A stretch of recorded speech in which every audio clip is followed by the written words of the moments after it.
ce mot de bienvenue. Donc on va véritablement démarrer cette fois-ci dans le contenu de nos assises par une introduction que je vais faire au nom du SNESUP. Donc on va commencer à se présenter aussi. Donc Anne Roger, qui est la co-secrétaire générale du SNESUP-FSU, parmi nous, syndicat des enseignants-chercheurs et aussi des statuts de second degré. Pascal Anger, donc secrétaire national au SNEP-FSU en charge du secteur enseignement supérieur sur ce domaine-là. Je laisserai après Christian Vivier, Jean-Nicolas Renaud, Gilles Ulrich et d'autres. Il y a Annabelle Alouche aussi qui est dans la salle qui doit intervenir, enfin se présenter plus concrètement.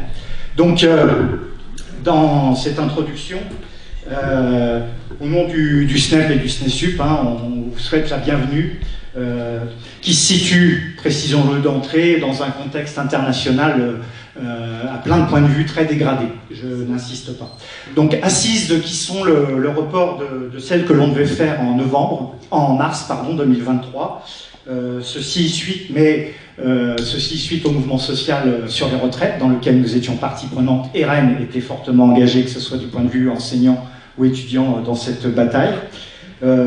Comble début septembre, on apprenait qu'il y avait une journée nationale dans un cadre européen interprofessionnel qui appelait à une journée de mobilisation aussi le vendredi 13 octobre, ce jour-ci, donc avec sur les salaires, les conditions de travail, l'emploi, les services publics et la question des retraites, évidemment. Nous, la FSU nous a point cette journée, mais nous ne pouvions pas logistiquement reporter une deuxième fois, ça devenait ingérable. Mais précisons que ces assises sont de toute façon un moment de mobilisation sur nos domaines et qu'on soutient évidemment les revendications. Je crois que quelques collègues iront aussi à la manifestation cet après-midi, mais on a pris le choix de ne pas suspendre toutes nos séquences puisqu'effectivement c'est chargé. Mais c'est une journée de mobilisation. Alors merci à vous tous d'être présents. On est près de 90 inscrits, ça va tourner, là déjà 78 je crois dans l'amphi jusqu'à demain. Vous qui avez fait l'effort de venir de très loin, je me tourne vers mon voisin de gauche, on en parlera ce soir. Depuis 2h30 du matin, il est levé.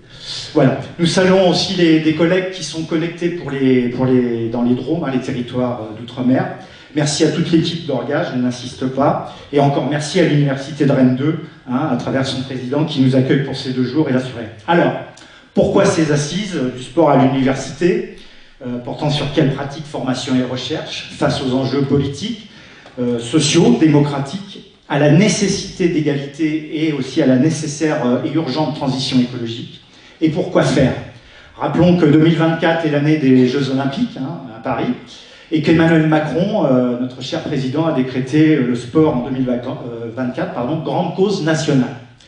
Alors, précisons, nous voulions d'abord des assises en présentiel sur ce sujet, bien sûr après la pandémie de Covid qui a vu l'utilisation massive de cet outil, car très pratique, y compris au niveau syndical, mais la visio ne peut pas remplacer ou devenir le seul vecteur de tout rassemblement, débats professionnels et syndicaux.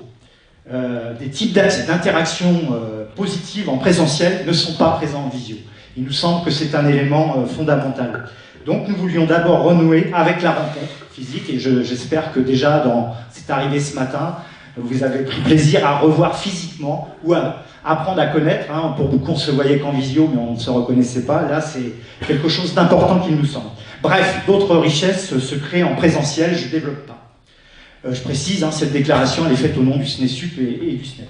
Sur le lieu, certes Rennes, ce n'est pas géographiquement un point central, mais nous l'avons fait à Rennes pour aussi la raison que c'est le départ d'une lutte emblématique nationale il y a 3 ans, il y a 2 ans, sur STAPS oublié, STAPS urgence en STAPS, et où les personnels de l'UFR STAPS décident de ne pas faire la rentrée en septembre 2021.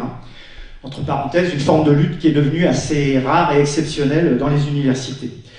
Ce choix du lieu, mais lié à un contexte aussi, on va y revenir. Ce choix du lieu est donc lié à cette lutte qui deviendra nationale, si rare dans le milieu aussi, lutte menée évidemment avec d'autres, tels que l'ANESTAPS, je salue la présence des étudiants de l'ANESTAPS, la C3D, d'autres STAPS, les collègues, et qui a débouché quand même sur un plan de Madame Vidal, la ministre de l'Enseignement supérieur à l'époque, de 5 millions. Qui donnait à peu près 75 postes, le répertoire. Donc certes, c'était pas négligeable pour les UFR qui ont eu ces postes-là depuis 2 ans, mais ça reste très largement insuffisant. Alors cet événement co-organisé entre SNEP et SNESUP se veut d'abord un moyen de prendre du temps, c'est ce qu'on avait appelé du temps pour s'arrêter, pour ensuite réfléchir, échanger, débattre et proposer face à nos problèmes professionnels, dont la crise de temps. Nous appelons cela la lessiveuse ou la machine à laver, qui est une conséquence d'une organisation du travail basée sur ce qu'on appelle le New Management public, qui est une méthode politique, qui est une théorie, hein, il y a beaucoup de recherches maintenant qui portent sur ça, et qui est pensée dans les années 1980 aux USA, sous l'ère Reagan et Thatcher en Angleterre, pour diminuer, contraindre la dépense publique, au nom d'une supposée recherche d'efficacité, d'efficience et de performance. Mais pour nous, encore faut-il savoir qu'est-ce qu'on met derrière le mot efficacité, l'efficience et la performance dans le cadre d'un service public national avec des missions. Ce service public national de l'enseignement supérieur et de la recherche, avec ses universités entendues comme espace aussi d'émancipation et de transformation sociale, est un secteur non marchand, créant de la richesse. Ce New Management travaille aussi nos façons de réfléchir, c'est un constat qu'on fait depuis des années, de faire, et donc nos comportements.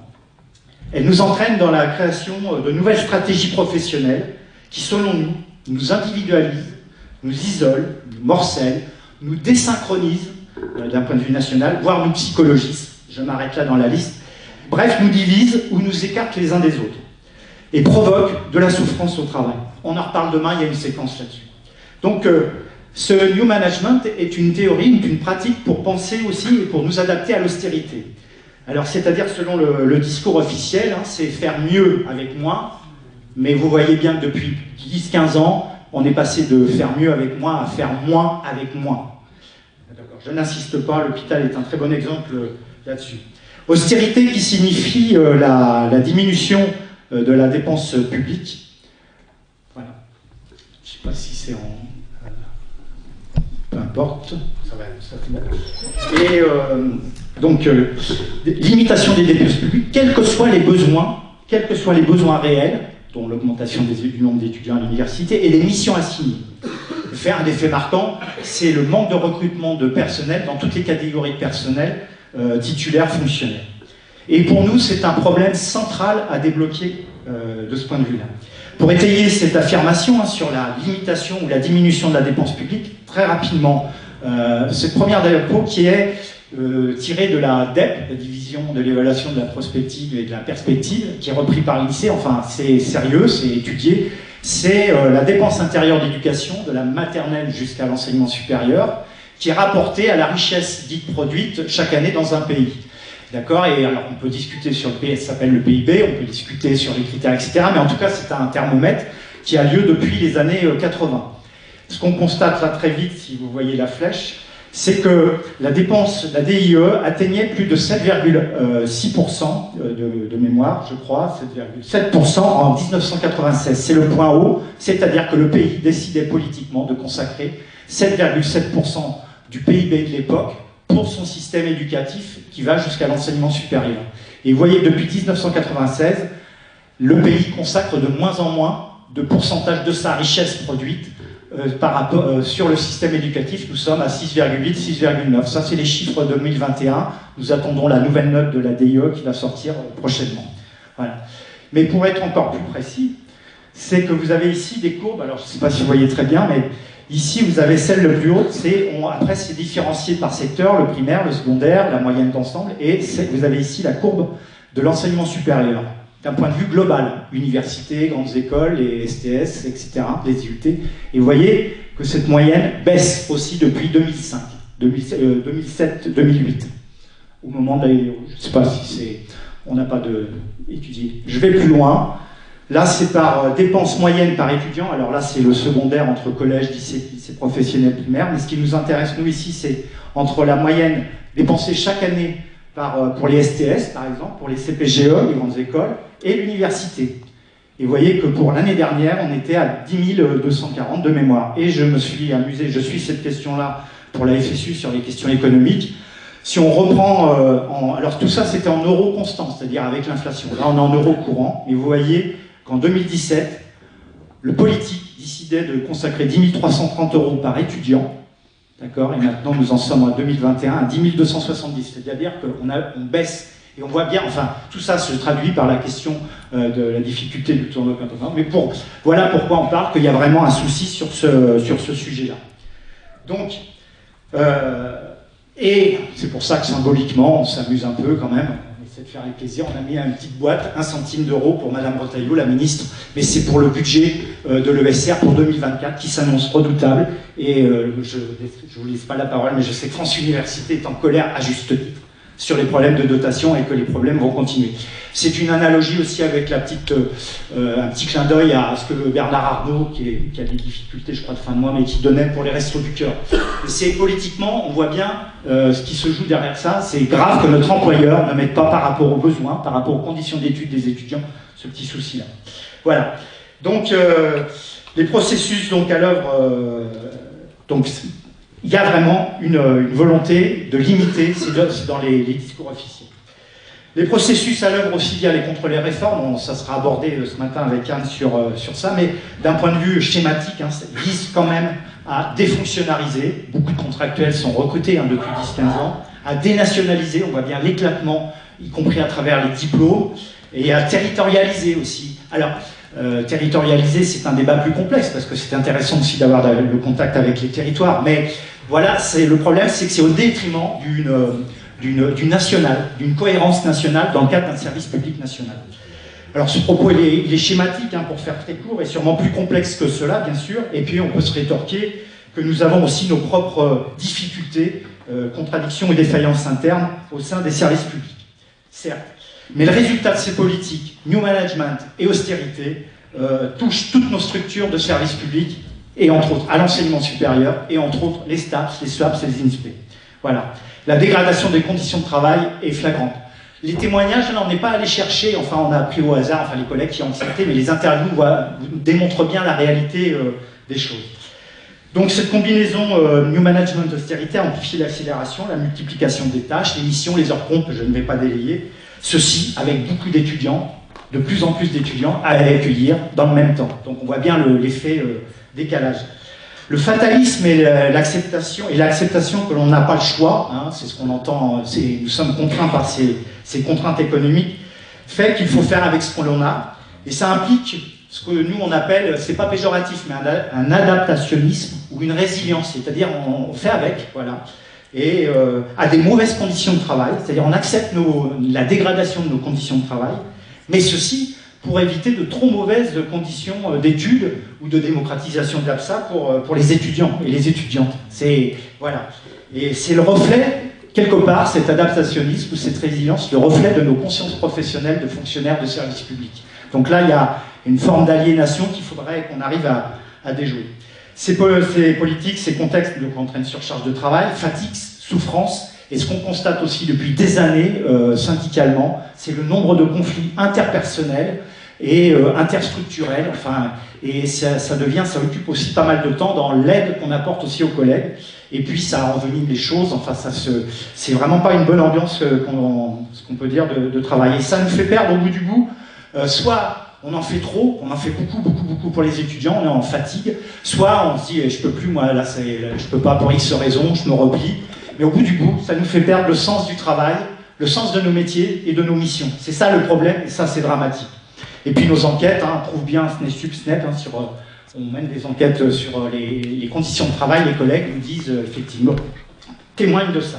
Alors, mais ces dégradations et les injustices ressenties entre autres sur le manque de reconnaissance, c'était dit dans les interviews, sur le manque de revalorisation, ne sont plus supportées par endroits. Et le mouvement de colère, d'indignation, de démission, donc de lutte des enseignants du second degré affectés dans l'enseignement supérieur à la rentrée, et dont beaucoup se situaient dans des STAPS, je pense à Nantes, à Rennes, à Rouen, il y en a d'autres, et puis des IUT étaient en pointe. C'est aussi pour nous un symptôme, et c'est intéressant, c'est-à-dire on veut travailler, mais il nous faut des moyens. Alors, on en arrive logiquement à la question des assises pour faire quoi, pardon. Eh bien, des assises pour nous, là, sur ces 2 jours, pour reconstruire des espaces de discussion présentiels, du lien, pour inventer, reconstruire des résistances constructives. Des assises pour reconstruire du commun, à partir des APSA, d'accord, et de ceux qui s'en servent, c'est-à-dire les enseignants de second degré, notamment EPS, éducation physique et sportive évidemment, et les enseignants-chercheurs qui travaillent autour de ça. Le mot assise, il est utilisé à dessein car il permet de revoir, de retravailler un peu le soubassement de ce qui nous relie. Et c'est-à-dire, pour nous, le sujet, on l'a appelé comme ça, c'est les assises du sport ou des APSA, les APSA à l'université, dans l'université. Et quand on parle du sport dans toutes ses dimensions, c'est à savoir la pratique des APSA, l'enseignement des APSA, qui se fait dans les STAPS, dans les SWAPS, dans les INSPE, la formation complète et équilibrée, ça c'est le versus aussi SWAPS, grandes écoles, la formation métier du sport, donc celui de futurs enseignants d'EPS, et la recherche versus donc la STAPS et INSPE. L'ESR, c'est un service public national de formation et de recherche dans lequel il y a un service, selon nous, c'est structurel, un service public national du sport à l'université, encastré dans cette université, dans ses missions, et dans lequel, structurellement, sont reconnues des entités telles que les UFR STAPS, avec des diplômes, avec des labos de recherche, avec la reconnaissance comme 74e section, interdisciplinarité, en Conseil national des universités, mais aussi telles que les SWAPS et les grandes écoles, avec leurs 8 missions, un décret, donc c'est structurel, c'est institutionnalisé, et les INSPE, Instituts de formation des futurs enseignants, entre autres d'EPS, et les préparant au concours. Ces structures, quels que soient leurs reproches que l'on peut leur faire, leurs défauts, sont encore pour nous, syndicalement, un bien commun, et on espère pour vous aussi, un bien commun qui nous permette de résister au vent des logiques néolibérales et leur effet néfaste. S'il n'y avait pas ces structures, actuellement, imprégnées des missions de service public portées par les fonctionnaires titulaires, non seulement il y aurait encore plus d'inégalités d'accès à l'enseignement supérieur, et nous n'aurions plus d'espace commun pour construire nos identités professionnelles, donner du sens à nos métiers, et donc créer des résistances face à ces logiques. Ces assises veulent s'inscrire dans cette stratégie, comment préserver et développer un service public du sport, des APSA dans toutes ses dimensions, dans le SR. Alors questionnons-nous aussi sur ces 2 jours. Petite incise, c'est en ce qui concerne l'éducation physique et sportive, le SNEP, le cœur du métier, le cœur de notre syndicalisme, c'est le second degré. Donc l'EPS, son avenir au sein de l'école, à partie liée avec l'avenir de l'université, et en particulier les STAPS, INSPE, mais aussi la démocratisation, c'est une poursuite dans les STAPS, poursuite, on peut le considérer comme ça, de l'éducation physique. C'est pourquoi, profitant de la fenêtre que sont les Jeux Olympiques 2024 à Paris, le SNEP FSU, vous avez pu le voir sur les brochures, a lancé une campagne syndicale d'EPS 2024, 4 heures d'EPS en collège et 3 heures en lycée, pour plus d'EPS de la maternelle à l'université, dont notre revendication que nous portons, une UE obligatoire, ou au moins facultative à toutes les années du cycle licence à l'université. Or, on constate, le problème c'est qu'avec ce beau discours année du sport, grande cause nationale 2024, c'est que dans le même temps, on constate un affaiblissement de l'EPS, une sorte de déscolarisation, une dédisciplinarisation notamment, qui pose problème. Je ne cite pas les exemples, bouge ton corps 30 minutes, 2 heures de sport mais facultatif au collège, enfin tout ça est problème. Et donc, pour nous, on constate l'inverse, c'est-à-dire on n'utilise pas l'EPS, discipline obligatoire pour tous les élèves, pour développer la pratique des APSA, et qu'il y a un manque d'ambition aussi sur le sport civil et dans la démocratisation. Alors ceci, alors que des rapports parlementaires là, qui viennent de sortir vont dans le sens de nos revendications pour plein de raisons, dont aussi la question de la lutte contre la sédentarité. Donc pour nous, les APSA, le sport, fait social total, et donc l'EPS sont un enjeu culturel et politique majeur pour l'université et dans l'université. Les APSA font partie des missions de l'ESR, dont l'accès au savoir, aux compétences, à une culture générale, à une formation, à l'analyse critique, à la recherche, bref, à une capacité à s'adapter au monde, mais aussi à le transformer. Vision, émancipation, aussi transformation sociale comme mission pour l'université. On verra la vidéo de Diana Boutier tout à l'heure sur les APSA en tant qu'objet d'études, les APSA, objet d'études universitaires. Alors dans quelle pratique, quelle formation et recherche, avec quel encadrement? C'est l'enjeu de nos différentes séquences, des enjeux politiques, la privatisation rampante, on va mettre ça comme ça. Est-ce qu'elle est conciliable avec une volonté d'émancipation et de transformation? Les APSA ne sont-elles que des outils de divertissement et de pansement aux maux de la société? Ne sont-elles que ça? Daniel Boutier, on verra ce qu'il dit. Comment gérer et diminuer les tensions entre nos missions et les faibles moyens? Nous sommes en permanence dans ce hiatus pour les remplir. Les enjeux sociaux, la démocratisation des APSA face aux besoins de lien social, de loisirs, de lutte contre la sédentarité, les enjeux démocratiques et égalité, on y reviendra, reprendre la main sur nos métiers de façon collégiale, c'est-à-dire démocratique et égalitaire, des enjeux liés à la nécessité urgente transition écologique dans toutes ses dimensions concernant le sport ou les EPSA. Des séquences auront lieu là-dessus. Donc en préparant ces assises avec toutes ces séquences et les multiples acteurs dont je tiens déjà à remercier dans l'ESR, c'est-à-dire les structures STAPS, SFAPS, INSPE, mais aussi les structures, les associations professionnelles, dont la conférence des directeurs de STAPS, le GNDS, France Université, la FFSU, l'ARIS, qui parlera tout à l'heure, une association de chercheurs, l'ANESTAPS, les collègues de jeunesse et sport aussi. Le constat est que chacun est un peu dans son couloir, ou son silo, aussi large soit-il, hein, ou qu'on le prétend, avec sa construction de sa réalité, de ses représentations, y compris sur les autres acteurs. Et de voir tout ça qu'en fonction de son point de vue. Chose naturelle, vous me direz, on fonctionne tous un petit peu comme ça. Et j'y ai inclus, bien sûr, notre syndicalisme aussi.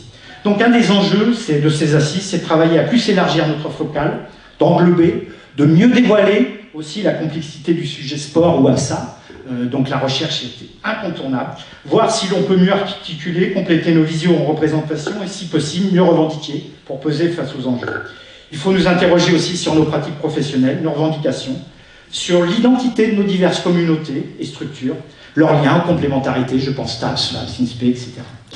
Pour terminer, donc nous voulons croiser les points de vue des personnels à statut différent, entre autres un des enjeux, et c'est pour ça qu'on a travaillé avec le SNESUP, qui était tout à fait d'accord dès le début, c'est de travailler aussi entre les statuts de second degré, dont les enseignants de PS, et les enseignants-chercheurs. Il y a aussi la dimension des précaires, mais bon, enfin, ça ne sera pas central pour le moment. Mais nous avons déjà fait des assises sur la précarité, parce que c'est un vrai sujet. Il nous faut dépasser, selon nous, la simple cohabitation entre enseignants second degré et enseignants-chercheurs. C'est un des enjeux. La séquence TAPS y travaillera, je pense. Le travail et la co-organisation avec le SNESUP qui porte le SNESUP donc qui porte la nécessaire articulation enseignement et importance de la recherche est encore plus évidente et incontournable. Nous avons tenu à inviter les étudiants aussi, leurs organisations, car c'est de leur avenir dont on parle et sur leurs conditions d'études. Nous voulons que ces assises, avec tout ce qui va se dire, s'échanger, se débattre, se confronter dans le respect des uns et des autres, ou des unes et des autres, nous fassent retrouver l'envie du collectif et du débat démocratique pour faire du lien, du débat professionnel éclairant les obstacles politiques qui empêchent un peu le métier. Face à l'explosion des collectifs dans nombre de structures, nous devons reconstruire, redonner du sens et reprendre la main, comme on dit, sur nos métiers, et avoir envie, surtout, de ne pas trop s'écarter les uns les autres. Et encore merci à tous ceux qui ont fait le déplacement aujourd'hui, en précisant que beaucoup de collègues voulaient venir, mais c'était compliqué, etc. Notre objectif est que ces assises de prise de temps se déclinent et redonnent envie plus tard d'en organiser aussi dans vos régions universitaires, peut-être en étant aussi moins ambitieux, voire localement dans chaque université, voire simplement poser une demi-journée, un temps régulier dans vos UFR ou dans vos services,